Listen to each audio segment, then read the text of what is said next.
شکریہ یا رب۔ الحمد لله رب العالمين،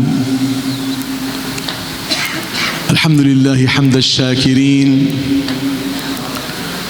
والصلاة والسلام على سيد الأنبياء والمرسلين خاتم النبيين رحمة للعالمين، وعلى آله الطيبين الطاهرين، وعلى أصحابه الغر الميامين. أما بعد، فقال الله عز وجل في كتابه المجيد والفرقان الحميد بعد أعوذ بالله من الشيطان الرجيم، بسم الله الرحمن الرحيم، أرسلناك رحمة للعالمين. صدق الله العظيم وصدق رسوله النبي الكريم، ونحن على ذلك لمن الشاهدين والشاكرين، والحمد لله رب العالمين. شہ نشین پر تشریف فرما جمیع ذی وقار سادات کرام، مشائخ اعظام، علماء کرام اور جمیع حاضرین محفل، آپ تمام کی خدمت میں السلام علیکم ورحمۃ اللہ وبرکاتہ۔ یہ ہمارے لیے بہت ہی زیادہ خوشی اور مسرت اور خوش نصیبی کی بات ہے کہ اللہ تبارک و تعالی نے ایسی خوبصورت محفل جو سجائی گئی ہے اللہ کے حبیب رسول پاک سرور کائنات صلی اللہ تعالی علیہ وآلہ وسلم کی نسبت سے، آپ کے واسطے سے، اس میں ہمیں شریک ہونے کا موقع ملا۔ یہ ہمارے لیے رب تعالیٰ کا بڑا فضل و کرم ہے کہ اللہ تعالیٰ نے ایسی نعمتوں سے ہم کو بخشا ہے، ایسی رحمت سے ہم کو نوازا ہے۔ سارا معاملہ رب تعالیٰ کی رحمت کا ہے۔ ہر حال میں، چاہے وہ ہمارا اس دنیا فانی میں پیدا ہونا، یہ خدا کی رحمت ہے، ہمارا چلنا پھرنا یہ خدا کی رحمت کی وجہ سے ہے، ہمارا صحت مند ہونا، تندرست رہنا یہ خدا کی رحمت کی وجہ سے ہے، ہمارا کھانا پینا یہ خدا کی رحمت ہے، ہماری صحت خدا کی رحمت ہے، ہمارے والدین خدا کی رحمت ہے، ہماری اولاد خدا کی رحمت ہے، ہمارے اساتذہ خدا کی رحمت ہے، ہماری اولاد خدا کی رحمت ہے، آپ کا یہاں جمع ہونا خدا کی رحمت ہے، آپ ایک شخص یہاں جو موجود ہے وہ سب خدا کی رحمت کا نتیجہ ہے۔ اور یہ ساری رحمت جو ہم کو ملی ہے، ہمارے پیدا ہونے سے پہلے سے لے کر ہمارے اس دنیا میں رہ کر جانے کے بعد بھی جو خدا کی رحمت کا نزول ہے، یہ سارے کا سارا سبب، یہ سارے کا سارا ذریعہ اللہ کے رسول پاک سرور کائنات صلی اللہ علیہ وآلہ وسلم ہے۔ اللہ تعالیٰ نے ان کو رحمت للعالمین بنا کے بھیجا ہے۔ نہ ہم پیدا کیے جاتے اگر رسول پاک نہ ہوتے، نہ ہم کو یہ جان و مال ملتی اگر رسول پاک نہ ہوتے، نہ ہم کو یہ خیر و برکتیں ملتی اگر رسول پاک نہ ہوتے۔ جو کچھ ملا ہے رسول پاک کے واسطے سے۔ اور جو نعمتیں ملی ہیں وہ ان گنت نعمتیں ہیں۔ رب تعالیٰ فرماتا ہے کہ اگر تم میری نعمتوں کو گننے جاؤ گے تو تم اس کا حساب ہی نہیں کر سکتے، اس کا شمار ہی نہیں کر سکتے۔ اتنا فضل، اتنا کرم خدا کی رحمتیں، خدا نے اپنی رحمتوں سے ہم کو نوازا ہے، اپنی نعمتوں سے ہم کو نوازا ہے۔ آپ میں نوجوان ہیں تو صحت مند ہے، آپ کے کالے بال ہیں، کالی زلفیں ہیں، خوبصورت ہیں۔ آپ میں اگر بوڑھے ہیں تو آپ کو اللہ نے حیات بخشی ہے، آپ کو اولاد بخشی ہے، پوتر پوتی بخشی ہیں۔ یہ سب خدا کی رحمتیں ہیں۔ اللہ اکبر۔ اور جب ہم اس دنیا میں رہتے ہیں تو ہمیں جو خوشیاں ملتی ہیں وہ خدا کی رحمت سے ملتی ہیں۔ اگر غم بھی ملتا ہے اور امتحان میں پڑھتے ہیں تو خدا کی قسم اس میں بھی خدا کی رحمت ہے۔ اگر امتحان میں پڑھتے ہیں تو ہمارے راستے غلط ہو رہے تھے، شاید کچھ گناہوں میں ملوث ہو رہے تھے، اللہ نہیں چاہتا ہم کو عذاب میں ڈالے، اس لیے ہم کو امتحان میں ڈال کر ایسی فطرت بخشی ہے کہ جب بھی بندہ امتحان میں پڑتا ہے وہ دوڑا لپٹتا اپنی رب تعالیٰ کی بارگاہ میں جاتا ہے، سجدہ رے ہوتا ہے، دعا کرتا ہے، اللہ تعالیٰ میں تیری بارگاہ میں واپس آتا ہوں، میرے گناہوں کو معاف فرما دے۔ اور جب تو اللہ تعالیٰ کی بارگاہ میں رجوع ہوتا ہے تو اس کی رحمت کے فوارے تجھ پر پھوٹ پڑتے ہیں، اور خدا تجھ پر رحمت فرماتا ہے۔ تو گویا امتحان میں پڑھنا یہ بھی خدا کی رحمت ہے۔ رسول پاک سرور کائنات صلی اللہ علیہ وسلم، آپ کی اولاد میں کئی شاہکار اور ان میں ائمہ سادات،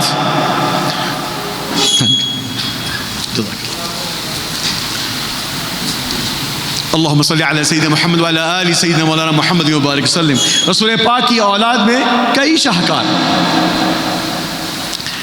اور یہ جو بات میں کہنے لگا ہوں، جیسا کہ ابھی میرے پیشرو میرے بھائی علامہ سید شاہ نجم الدین قادری الجیلانی صاحب نے بہت ضروری جو نصیحتیں فرمائی ہیں، یہ واقعی میں گامزن کرنی ہے، اور یقیناً یہاں پہ جو ہوا یہ کوئی انوکھی بات نہیں ہے، ہم بیرون میں ہوتے ہیں تب بھی یہ سننے کو ملتا ہے، بلکہ حال میں شاید 1 سال 2 سال پہلے ہی کسی شادی خانے کے بعد کھانے کے اوپر کسی کا قتل کر دیا گیا تھا۔ تو یہ کچھ ایسے معاملات ہیں، اگر یہ ہوتے رہتے ہیں تو پھر ان کے اوپر یقیناً بار بار ریمائنڈرز پیش کرنی پڑیں گی۔ تو اسی ضمن میں آپ سے میں کچھ عرض کرنے لگا ہوں۔ حدیث قدسی ہے جس کی روایت ہم کو ملتی ہے حضرت امام جعفر صادق سے، اور آپ فرماتے ہیں کہ یا ابن آدم لا تخشى من ضیق الرزق وخزائن ملیانہ، کہ اے بنی آدم تو رزق کی تنگی سے پریشان نہیں ہونا کہ میرے خزانے بہت بھرے ہوئے ہیں۔ رب تعالیٰ فرما رہا ہے وہ خزائن لا تنفض ابدا، اور میرے خزانے کبھی ختم نہیں ہونے والے ہیں۔ یا ابن آدم خلقتک للعبادہ او خلقتک لعبادتی، میں نے تجھ کو پیدا کیا ہے اپنی عبادت کے لیے، فلا تلعب، تو پھر کھیل کود مت کر، وَضَمِنْتُ لَكَ رِزْقَكَ فَلَا تَتْعَبْ، اور میں نے، اللہ تعالیٰ فرما رہا ہے کہ میں نے تیرے رزق کی ضمانت لی ہے، تو پھر اس کے اوپر تو تھک مت۔ اللہ تعالیٰ نے بندوں کی، مخلوق کی کہ رزق کی ضمانت لی ہے، اب چاہے وہ اشرف المخلوقات انسان ہو یا پھر حیوانات ہو یا پھر کیڑے مکوڑے ہو، یہاں تک کہ وہ کیڑے جو پتھر کے بیچ میں چپکے ہوئے ہیں،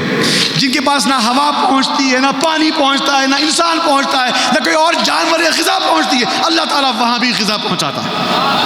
ضمنت لک رزقک فلا تتعب، کہ میں نے تیرے رزق کی ضمانت لی ہے تو کیوں پریشان ہوتا ہے؟ فَوَعِزَّتِي وَجَلَالِي، میری عزت و جلال کی قسم، رب تعالیٰ فرماتا ہے ان رضیت بما قسمته لك ارحت لك قلبك وبدنك، اگر تو میرے دیے پر راضی رہے، اگر تو میرے دیے پہ راضی رہے تو میں تجھ سے کہہ رہا ہوں کہ میں تیرے دل کو اور تیرے بدن کو راحت دوں گا۔ ہم پریشان ہوں، جھگڑا، لڑائی، مار، گالی، گفتار، اور جس دین کے ہم ماننے والے ہیں اس پروردگار کا یہ کہنا ہے کہ اے میرے بندو تو راضی ہو جا، اے میرے بندو راضی ہو جاؤ، میں نے جو تیرے لیے لکھا ہے۔ اور رب تعالیٰ بڑا رحیم و کریم ہے، رب تعالیٰ بڑا فضل فرمانے والا ہے، رب تعالیٰ بخیل نہیں ہے اور نہ وہ بخیلوں کو پسند کرتا ہے، جب وہ دیتا ہے تو چھپر پھاڑ کے دیتا ہے، اس کے پاس کوئی تنگی نہیں ہے، اس کے پاس کوئی کمی نہیں ہے، اس کے خزانے بھرے پڑے ہوئے ہیں، اور وہ کہتا ہے راضی ہو جا، جو بھی میں تجھ کو دے رہا ہوں راضی ہو جا، تو پھر تیرے راضی ہونے پر اس میں اتنی برکتیں آئیں گی۔ تو کوئی اگر کروڑ پتی بھی ہوگا نا، اور اگر تم مہینے کے خالی 10,000 بھی کماتے ہو، تمہاری زندگی میں وہ سکون اور راحت اس سے بڑھ کے ہوگی جو آج 10 کروڑ کماتا ہوگا۔ یہی تو برکت کے معنی ہیں۔ برکت کے معنی یہ ہے کہ جتنا تم کو دیا اس میں تم بڑی آسانی اور خوشی کے ساتھ زندگی گزارو۔ فَإِن رَضِيتَ بِمَا قَسَمْتُهُ لَكَ فَأَرَحْتُ لَكَ قَلْبَكَ وَبَدَنَكَ وَإِن لَّمْ تَرْضَىٰ بِمَا قَسَمْتُهُ لَكَ، یہ بات توجہ فرمائیے، اگر تو اب میں نے جو تجھ کو دیا ہے اس پہ اگر راضی نہیں ہوگا، فَوَعِزَّتِي وَجَلَالِي، تو پھر میرے عزت و جلال کی قسم، تَرْكُضُ فی البحر ترکض کہ تو جو ہے ایک بہائم کی طرح، جانوروں کی طرح ایک جنگل میں ایک کونے سے دوسرے کونے میں دوڑتے رہے گا، لیکن تجھ کو اتنا ہی ملے گا جتنا کہ میں نے تیرے لیے لکھا ہے۔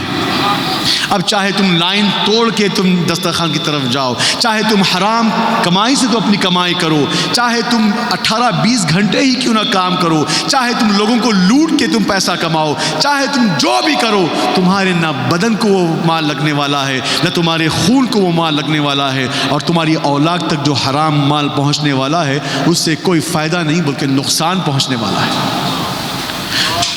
تو میرے عزیزوں، میرے دوستوں، یہ ایک ریمائنڈرز، یہ ایک یاد دہانیاں ہیں جو ہمیں اس کو آگے بڑھانا بہت ضروری ہے،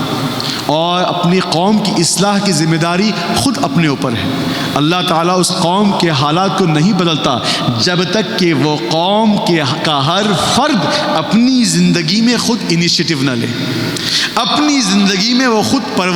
پریورتن نہ لے کے آئے۔ جب وہ اپنے حال کو درست کرے گا، اپنے آپ کو آگے بڑھائے گا، اپنے آپ کو جگائے گا، اس کے بعد اس کے ذریعے ساری دنیا جاگے گی۔ لیکن دنیا کو جگانے والا کام بعد میں، پہلے اپنے نفس کو سدھار کر اپنی روح کو جگانا ہوگا، اپنے آپ کو سدھارنا ہوگا۔ آج ہم رسول پاک کے ذکر کے لیے آئے ہیں، پیرانے پیر کے ذکر کے لیے آئے ہیں۔ پیرانے پیر کے معاملے وہاں بھی رحمت کے معاملے ہیں، خدا کی ایسی رحمت، اور وہ رحمت ان کے ان گنت کرامات کے ذریعے بھی ہم کو ملتی ہیں، ان کی زندگی کے اسوے سے ملتی ہے، ان کی بایوگرافی سے ہم کو ملتی ہے، ان کی جو حیات طیبہ ہے اس سے ہم کو ملتی ہے۔ ان کے کرامات تو یقیناً وہ ان کے لیے ہیں، ان کے کرامات وہ اللہ تعالیٰ نے ان کے اوپر جو نعمتیں، جو رحمتیں ان کے اوپر نازل فرمائی ہیں وہ ان کے لیے ہیں۔ ہم جو ان کے ماننے والے ہیں، ہم جو ان کے نام لیوا ہیں، ہم جو ان کے مریدین ہیں، ہم جو ان کی پیشوائی میں ہم رہتے ہیں، ہمارے لیے وہ کرامات تو یقیناً ایک روح پرور باتیں ہیں، ہمارا سینہ کشادہ کرنے والے باتیں ہیں، لیکن ہمارے لیے کرامات وہ باتیں ہیں جو ان کی زندگی سے ہم سبق لیتے ہیں، جو ان کی زندگی کے معمول ہے، وہ آپ جب دیکھیں گے تو پھر آپ کو غوث پاک کے مرید ہونے کا سچا فائدہ پہنچے گا۔ یقیناً غوث پاک کی نسبت کا فائدہ اور اس کا وزن تو یہ ہے کہ بھائی تم نہ ان کے مرید ہو، اگر تم نہ ان کے طالب ہوتے، نہ تم ان کے سلسلے کے ہوتے، تو فرمایا کہ کیا وہ بندہ میری بارگاہ سے گزرا تھا، صرف بارگاہ سے گزرنے پر اور آپ نے اس کی شفاعت فرما دی، آپ نے اس کو اپنے ذمے میں لے لیا، تو حال تو نسبت کا ایسا ہے۔ ہم نسبت کے بارے میں نہیں کہہ رہے، لیکن اللہ تعالیٰ جہاں پر نسبتوں کو اہمیت دے کر شفاعت ان سے قبول فرماتا ہے، وہاں پر رسول پاک سے بھی جب فرمایا گیا کہ یا رسول اللہ میرے پاس کچھ نہیں ہے، امان میں کچھ نہیں ہے یا رسول اللہ، الا اس کے کہ یا حبیب اللہ کہ میں آپ سے محبت کرتا ہوں، اور اس پر حبیب پاک یہ فرماتے ہیں کہ المرء مع من احبہ، کہ وہ جو اپنے جس سے محبت کرتا ہے وہ اسی کے ساتھ اس کا حشر ہوگا۔ تو تم جس کے نام لیوا ہو تمہارا حشر انہی کے ساتھ ہوگا۔ لیکن رسول پاک نے بات کو یہاں پر نہیں روکی بلکہ آگے فرمایا کہ تم میری مدد سجدوں سے کرنا، کہ تم میری مدد سجدوں سے کرنا۔ یہ کیسے بھول جاتے ہیں؟ تو عمل کا بھی بہت بڑا دخل ہے۔ اگر عمل ہماری زندگی میں نہیں ہوتا، اگر ہم حرام کام کریں، بے نمازی رہیں، سب کریں، اور پھر دعویٰ کریں رسول پاک سے عشق کا، دعویٰ کریں غوث پاک سے نسبت کا، تو یاد رکھو اللہ جانے پھر وہ ان کی نسبت تمہیں وہاں کام آئے گی یا نہیں آئے گی، کیونکہ نہیں معلوم کہ تمہاری وہ نسبت واقعی سچی ہے یا جھوٹی ہے۔ زبان سے دعویٰ تو ہو رہا ہے، عملی طور پر کیا ہو رہا ہے؟ کیا ہم غوث پاک کی جو نام لیوا ہیں ان کی تعلیمات پر ہیں؟ اکثر ہمارے چہروں پر نہ سنت ہے، نہ ہمارے کردار میں سنت ہے، نہ ہماری زبان میں سنت ہے، نہ ہماری آنکھوں پر سنت کا اثر ہے، نہ ہمارے کردار میں، ہمارے چلنے میں سنت کا اثر ہے، تو بھی یہ کیسے عاشق رسول ہے؟ حضور پیرانے پیر آپ کے کرامات سینکڑوں ہیں، یہاں تک کہ اپنے جو اعداء ہے، جو نہیں ماننے والے صوفیاء کو، وہ بھی اس بات کے اعتراف ہیں۔ ابھی میں کچھ دن پہلے ایک وہابی کو سن رہا تھا، ایک میسج آیا، میں سن رہا تھا، اس کا مطلب یہ نہیں کہ کیونکہ صاحب سنیں آپ بھی سن لینا۔ جو ہمارے مریدین ہیں، آپ نے یہ وعدہ دیا ہے کہ کبھی کسی وہابی کی کسی بیان کو نہیں سنیں گے، یہ صرف علماء کے لیے ہیں، جو ان کے باتوں کو سن کر جو لوگوں کو بھٹکا رہے ہیں تاکہ ان کی بات سن کر اس کا جواب آپ کو دے سکے، اس کی وضاحت آپ کو دے سکے، اور جو غلط اور فریب میں آپ کو وہ ڈالنے کی کوشش کر رہے ہیں اس کی وہ وضاحت کر سکے۔ تو وہ جو ہے کہہ رہا تھا کہ ہاں اولیاء تو بس ایسے ہی ہیں، وہ جھوٹے ہیں، یہ فلاں ہیں، لیکن وہ بھی یہ بات کہنے میں مجبور ہو گیا کہ ہاں شیخ عبد القادر جیلانی جو ہے نا وہ اپنی جگہ پر بہت بڑے سیدھے اور بہت بڑے نیک ولی گزرے ہیں۔ اللہ اکبر۔ ہاں یہ اور ہے کہ ان کے ماننے والے ان کو کیا سے کیا بنا دیتے ہیں، وہ ماننے والے ان کو کیا سے کیا نہیں بناتے، اللہ نے ان کو کیا سے کیا بنا دیا ہے۔ ہم تو اس کا ذکر کرتے ہیں، ہم تو تحدیث نعمت کرتے ہیں، ہم تو اس باتوں کا ذکر کرتے ہیں، اور اگر تحدیث نعمت نہ کریں اور اللہ کی نعمتوں پر خوشی کا اظہار نہ کریں تو پھر ہم اللہ تعالیٰ کے حکم کی پابجائی میں نہیں ہے نا، یہی ہے۔ تو آپ اسی کرامات کے بارے میں سن کر ایک طالب علم آپ کے پاس آتے ہیں، آپ کا بڑا چرچا سنا تھا، آپ کی بارگاہ میں آتا ہے، آپ کے خانقاہ میں رہتا ہے، اور کئی سال گزر گئے اور کوئی اس نے کرامات نہیں دیکھی، کوئی ایسی خرق عادت نہیں دیکھی، نہ آپ کو آسمانوں پہ جو ہے چڑھتا ہوا دیکھا ہوا میں، نہ آپ کو جو ہے کسی اور ایسی چیز جس سے کہ اس کا دماغ کے پرخچے اڑ جائیں، ایسی کوئی خاص بات نہیں دیکھی۔ تو پھر جب وہ جانے لگا، وہ آیا تھا فقہ حنبلی سیکھنے کے لیے، تو آپ کی بارگاہ میں آتا ہے اور عریض ہوتا ہے کہ میں اجازت چاہتا ہوں۔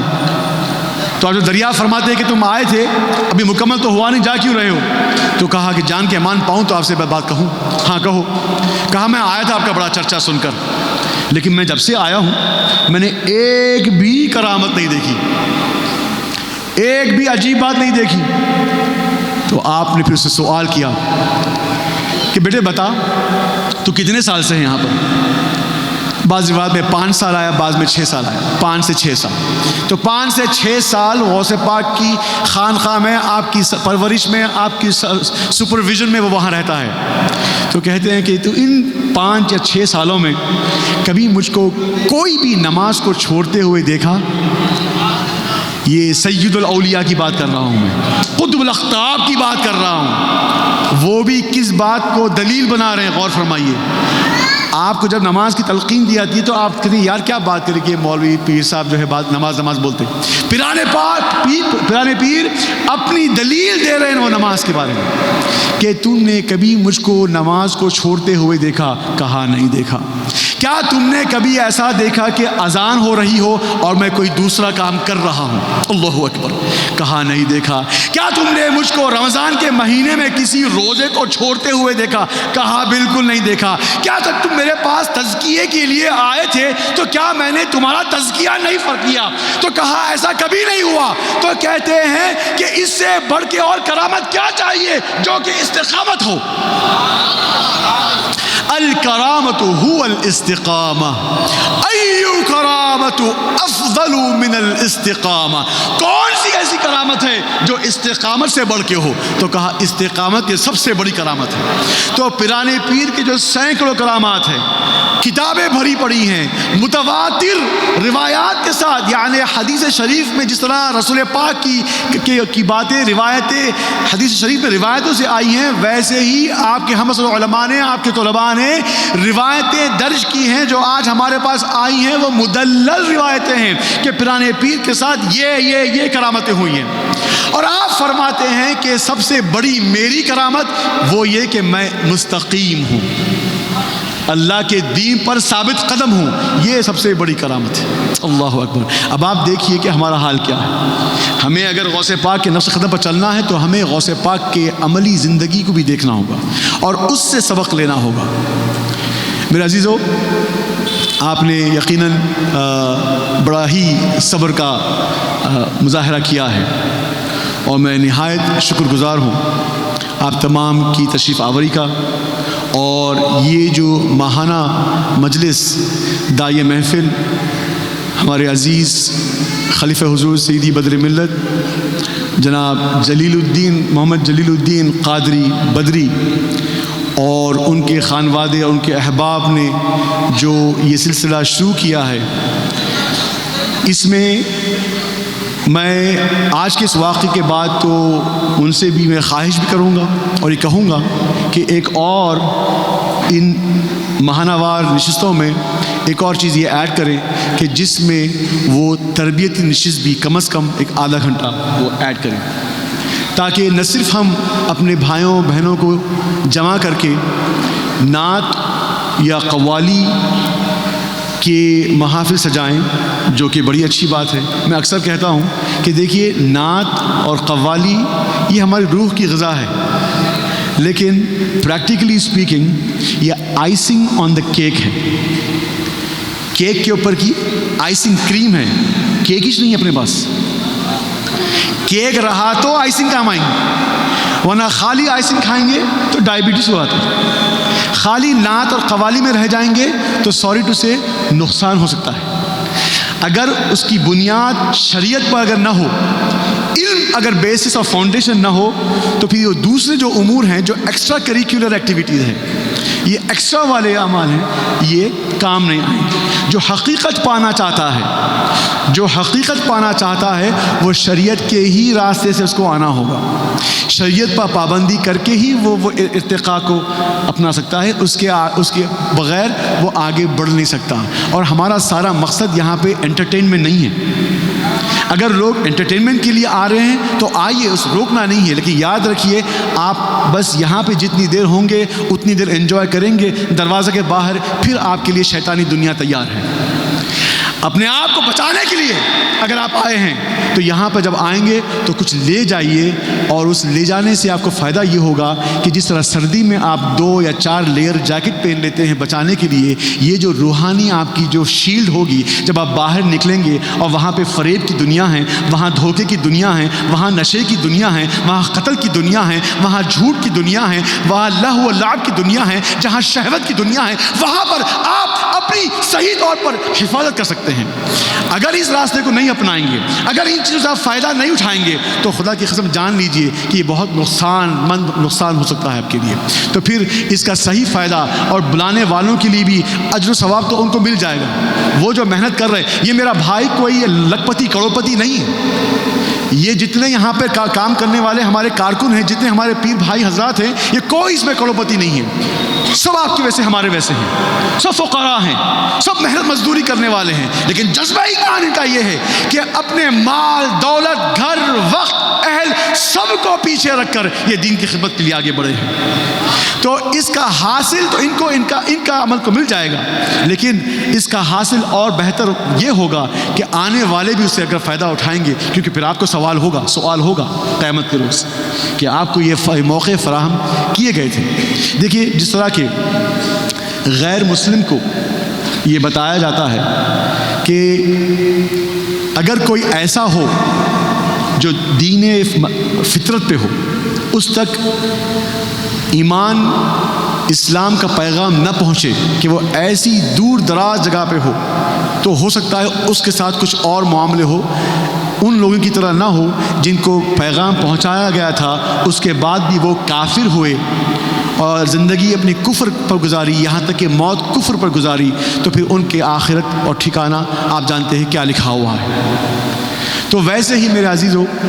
جو مسلمان ہیں ان کے لیے بھی یہ جو نشان بار بار جمعے کے روز ان محافل کے ذریعے، مجالس کے ذریعے، ذکر کی محافل کے ذریعے، حتیٰ کہ نعت اور قوالی کے ذریعے، یہ بھی ریمائنڈرز ہیں۔